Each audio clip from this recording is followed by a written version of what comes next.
What's up, guys? RAW1000 here with my Monday Night Raw review of the historic 1000 episode of Monday Night Raw. Guys, I kind of hyped myself up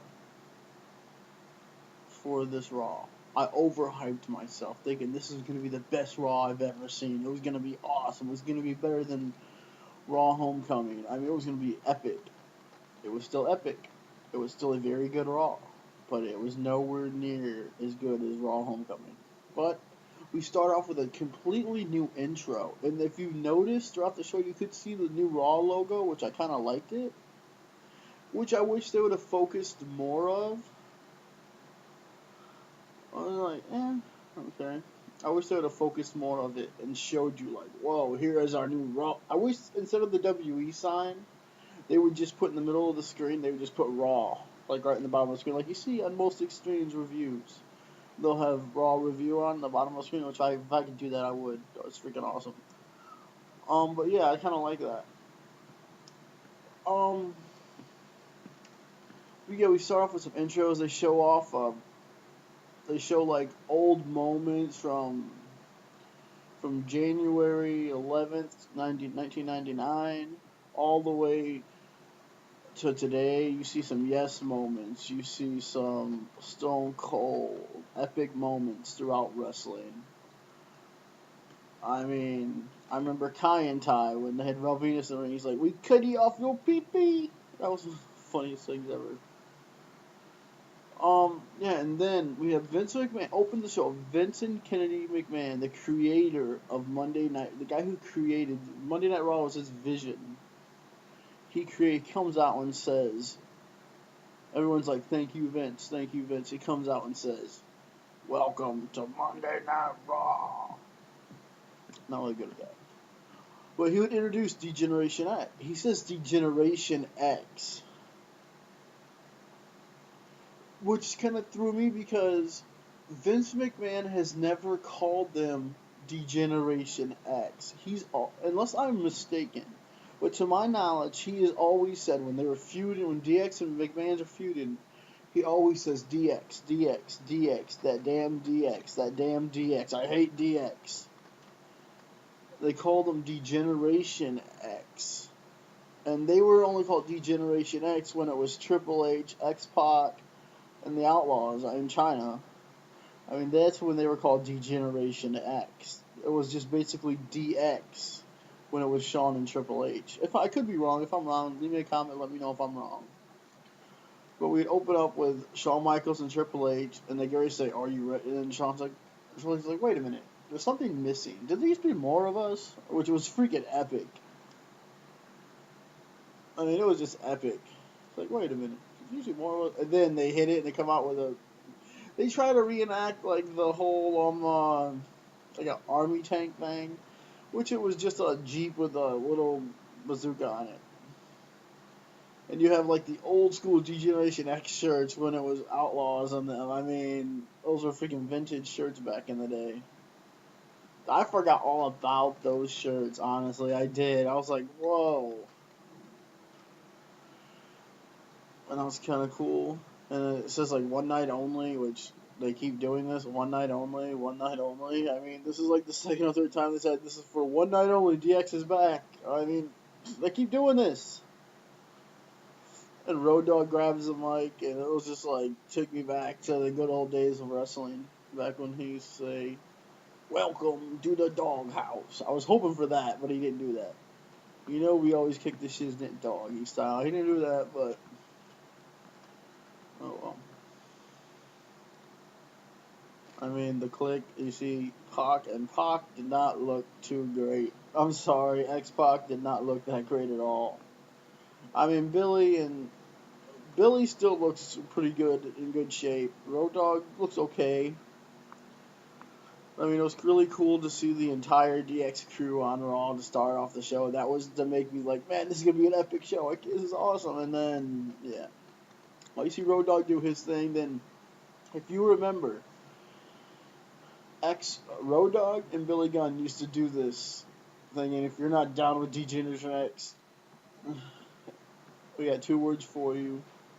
But then back in the day, Billy used to say, if you're not down with that, we got 2 words for you. And then, yeah, that was kind of cool. And then one thing I didn't like, they bleep Road Dogg. Because he says the Road Dogg Jesse James and the badass Billy Gunn. And they bleep ass. I was like, really? Well, okay, I'll give it to you because I'll give that to him. Simply because it's 8 o'clock. I don't understand. Other shows use ass and damn and all that, but whatever. One thing I didn't really get, Damian Sandow, I like him, but why is he interrupting DX? I mean, 4 guys against 1? I mean, really? That was just stupid. If you ask me, it was stupid. We hear promo for the wedding, which is bullcrap. I'll get to that in a minute.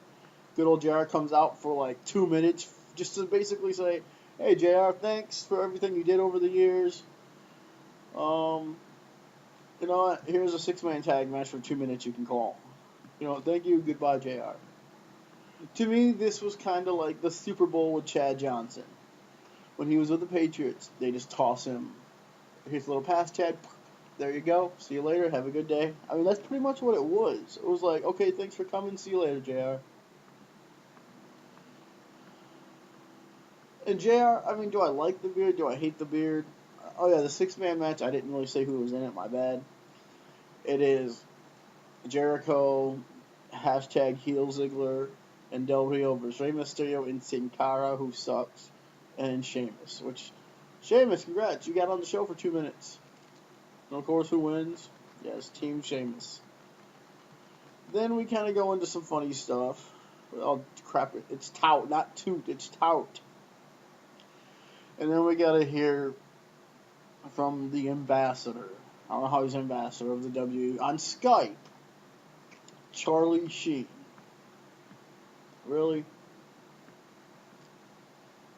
He looks worse than freaking, I don't know who, but still. He just looked awful. We had to see Charlie Sheen. We see a Daniel Bryan. And this is by far one of my favorite moments of Raw. AJ's backstage with Sexy Layla. And they see Hacksaw. And they see little Jimmy jumping over Piper and what's his face. And this made me and my buddies just bust up. We fell on the floor laughing so hard. Because you see Mae Young. I love seeing Layla shake her booty, but still. We see Mae Young and her. He says, hello, I'm Mae Young's son, and. Allow me to introduce myself. I'm Mae Young's son. It was just so funny. I am Mae Young's son, all grown up. I was just busting up laughing, so I could not stop laughing to this part. If you didn't think it was funny, come on, you weren't really a part of the Attitude Era like we were. Which I guess some people say happened in 2003 or 2002 when that happened, which I don't remember. It happened some, well, 2000, 2001, it was still somewhat attitude-y. Still attitude a little bit. I think more 2004, 2005, something, maybe 2003 when it stopped being. Oh, 2005 was still pretty good. But somewhere, can't really say where Attitude Era ended, but that was part of the Attitude Era still. With GTV. If you don't know what GTV is, if you ask Zack Ryder, it's Gene TV.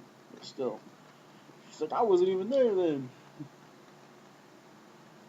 Yeah, that was funny. I enjoyed that. Then we see some stupid promos for Sonics. I was like, really? Jack Swagger versus the Funkasaurus with his special guest. It looked like a damn Band-Aid, but whatever. Dude Love. Crystal Most Extreme was marking out like crazy for this moment. But yeah, it was a 2-second match of that. And we see Trish and Triple H backstage. Let me set this up for you. Okay. If you remember SmackDown, even if you've got the SmackDown DVD, the Best of SmackDown Countdown, or whatever it was, and you've seen this in there, I remember watching this live. It was hilarious. Trish and Triple H had to team in a match. I think Foley was the commission he ordered them to team against The Rock and Lita, I think. Anyway, he was teaching Trish the moves. He was like, okay, here's a hammerlock, and the way to get out of this is you gotta go between your legs, pull the guy's leg out from under him. Well, she was bent over in front of him. Stephanie walks in. And so that was funny. Now, set this stage up, Trish Triple H, she's showing Triple H some yoga. So you gotta bend over and like, and your guys, and with Trish is standing behind him, it was just so funny because it was, and he's like, yeah, I can feel it burn, I can feel it, and then the kid DX Road Dogg and all them walk in like, what are you doing? I think it was Road Dogg who said, I will be out here by the back door. He's like, we'll wait out here by the back door. And X-Pac, I mean, God bless him, but he just looked awful. I mean, when he was in TNA when they came back, he looked okay. I mean, he looked pretty good shape. He looked like he was doing good, but poor little Pac, I mean, he looked horrible. And you see Daniel Bryan talking to his groomsmen. They look like men in white coats. It was kind of funny. And they got a hashtag, AJ I do or AJ I don't. I mean, who cares? AJ I don't care. Then the wedding. The minister is slick. I have a big problem with this. Because half the people don't know who Slick is. No one knows who this guy is. I mean, to me, why not bring in Ted DiBiase Sr.? He's an ordained minister. You could have brought him, and some of the stuff he did was just like, come on, dude, this was really stupid. And it was really stupid.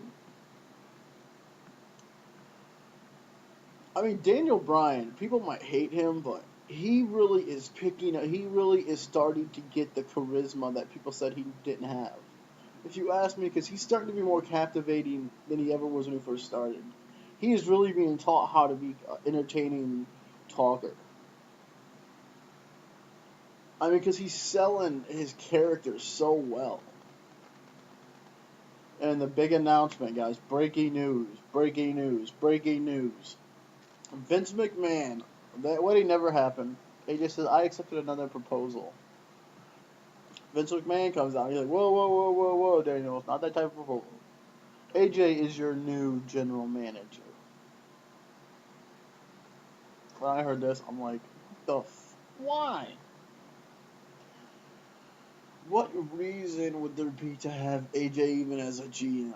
What reason is there to even have a GM, period? Who cares if there's a GM?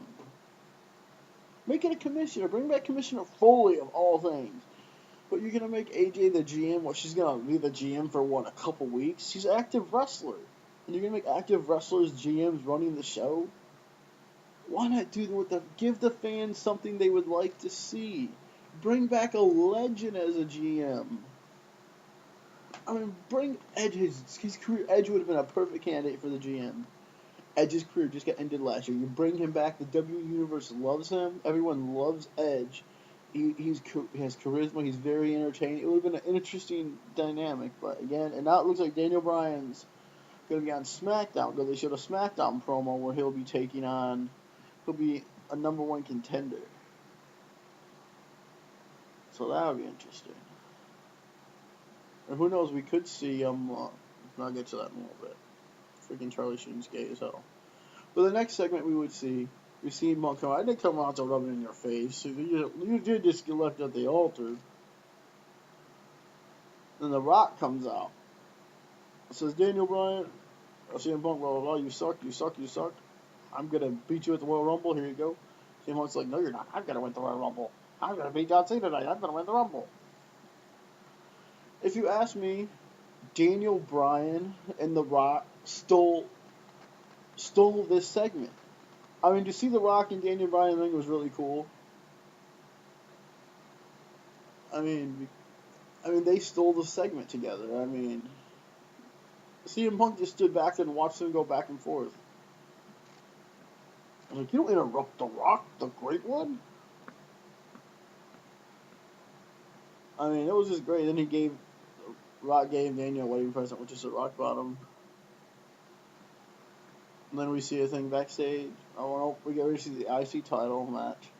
Okay, I'm not a big Miz fan, but one thing I will say about the Miz, he's okay. I don't hate him, but I don't like him that much either. Here's my problem with this. Miz wins the Intercontinental title. Here's my problem with this. The Miz has been back. He went 0-2 and he lost 2 straight matches. He's lost 2 straight matches since he's been back. So that should give him he gets the Intercontinental title because he's lost the last 2 matches. So shouldn't Zack Ryder be a World Championship contender then, or a WWE Champion contender since he's lost every match he's been in? I didn't get that really. Well, whatever. And then we see another thing with Charlie Sheen talking about Daniel Bryan being a goat faced and he's a loser and all that. That was just stupid. This turned into a very long review. Sorry, guys. Then Triple H calls out Brock Lesnar. Heyman comes out. Says, you talk about my kids again, I'm going to beat the crap out of you. And then, I'm all grown up now. Stephanie McMahon Helmsley comes out. Which is really cool to see. I mean, I guess it's almost 2 hours in. There has been no sight of Stone Cold anywhere. I'm starting to like, okay, where's Stone Cold at? Where's Stone Cold? You know, how can you have 1000 Raw without Stone Cold? Stephanie slaps him, then she beats him up, and then he says, fine, we got Brock. And we see Triple H and Brock go at it. Triple H gets the advantage. It's a 1000th Raw. What do you expect? I think it's next, but I'm not sure. But they do talk about Stone Cold and John Cena. So that was kind of cool. Or about Stone Cold and, John Cena have a dream match that people would love to see, and that would be an awesome match. There was an interview with Daniel Bryan later on about Charlie Sheen. He basically said, you know what? If Charlie Sheen was standing right here, they kept saying he said the yes lock, but I could have swore he just said I would slap him in the face faster than he could say winning. I don't think he said slap him in the yes lock, but maybe I was wrong. And then we'll go into another match. Charlie Sheen comes back later on and says, hey, I'll face Daniel Bryan anywhere. I live out in Hollywood. Come out to Hollywood anytime. Come to my house. Come meet anywhere. I'm not a hard guy to find. This is really looking stupid. Whatever. Here comes Mr. Heath Slater. And I kind of marked out for this moment. I was looking for Stone Cold to come out and, like, yes, glass breaking, yes. And that never happened. But I wasn't let down because we got to see one of the all-time great WWE divas. One of my favorites. Lita returned to face. First time she's actually returned in a very long time in a ring. I mean, we've seen segments where she's been backstage, where she's like, hey, what's up? Say a little hi cameo. I mean, that's about it. She hasn't. I think the last time she was in the ring was with, and she looked great. The last time she was in the ring was probably Raw Homecoming. But yes, she says she hires some protection. She brings APA out, and then all the legends throw him back in there. He gets clothesline from heaven, and then twist of fate, and then Lita assault, and then Lita wins. And Farouk says, damn. But still no Stone Cold. John Cena and Rock backstage, blah, blah, blah. Undertaker and Kane. Undertaker, it was epic seeing him back. Charlie Sheen is going to be facing Daniel Bryan at SummerSlam. This is freaking stupid. John Cena, CM Punk, decent match. But at some point, we would see Big Show interfere, and it looked like CM Punk was going to win, and then John Cena slaps on the attitude adjustment, and then Big Show would get disqualification, but that was John Cena's, that was his shot. He gets no more, he's not entitled to a rematch. And then we see one of the coolest things ever, The Rock. In case you didn't, The Rock is the new number one contender at the Royal Rumble. And The Rock comes laying the smack it down to the Big Show. But then the audacity, as some people would say, of CM Punk to put his hands on the Great One people were very mad about this. They booed the crap out of CM Punk for doing this. So is this a CM Punk heel turn? We can hope so.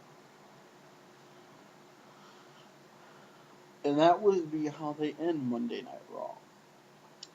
With CM Punk, well, not yet, CM Punk giving The Rock the go to sleep. And people say it doesn't mean he's a heel. Sorry, but when you put your hands on The Rock, you're a heel because people love The Rock. I'm not one of those Rocky fans. I don't really like The Rock that much. I'm more of a Triple H fan. Which that would be interesting. Which the way it's looking, I could see CM Punk holding on to the title till the Royal Rumble, and you have CM Punk versus The Rock, which I think could be a really good match. But of course, The Rock's gonna win, and then Cena's gonna win the Royal Rumble, and then it's gonna be Rock Cena Part 2 at WrestleMania 29. That's kind of obvious. The disappointing parts about tonight. That's my review. That's how they end the show. It's interesting, and still, no Stone Cold. Steve Austin was not on the show. How can you have a 1000th Raw without Stone Cold? I mean, so many great moments from Stone Cold over the years. They showed him tonight.